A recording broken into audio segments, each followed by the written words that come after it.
All right.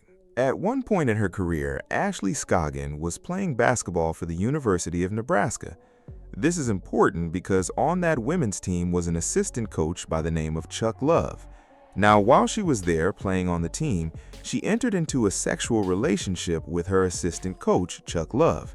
At the time, she was somewhere around 21 to 23 years old and was the starting shooting guard on the team. Now, I want you to hear exactly what happened next.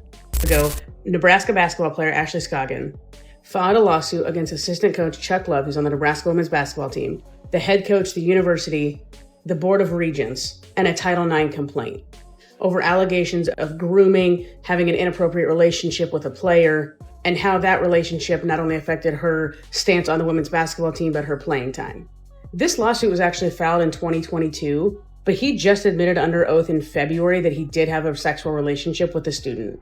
And after the relationship was caught, because one of the practice players pretended to be assistant coach Love, go down to the hotel lobby, get a hotel room key to his room, and then wait for her to show up in his room, she was actually dismissed from the team after that happened. So then she filed a lawsuit for grooming, abuse of power, and Title IX violations because she was kicked off the team after they found out. Nebraska released a statement at the time saying that she was removed from the team because of dishonesty and distrust amongst her teammates because they suspected something, so they set up this ruse where the practice player snuck into the room and they videoed her walking in, thinking she was walking into his. So, this woman has filed a lawsuit against the school, and here's what she's claiming, that this man groomed her.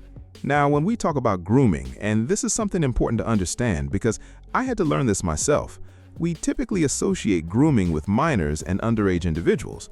But at its core, grooming is really about someone building trust with another person, specifically to take advantage of them later.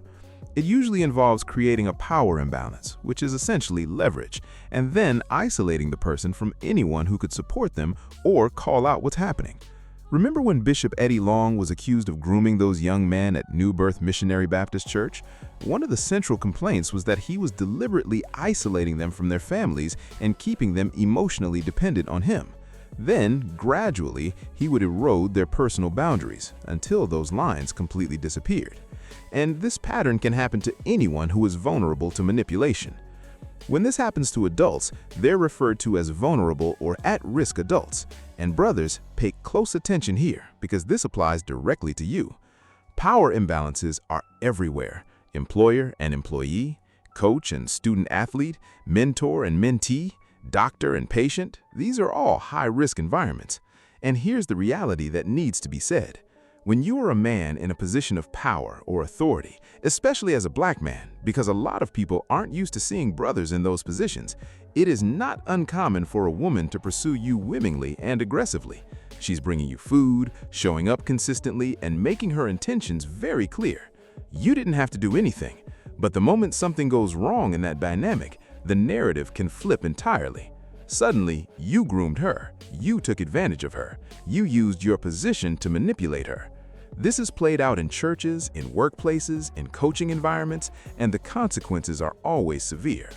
This is exactly why men lose their careers every single day. And I'll be direct about this.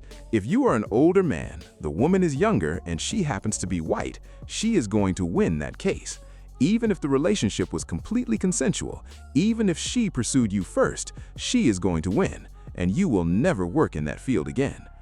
In this particular situation, once the relationship was discovered, she was removed from the team and the coach was fired. He was employed by the university, he was in a position of authority, and he made a decision that cost him everything. The lesson here is simple. You cannot get involved with employees, student athletes, mentees, or patients.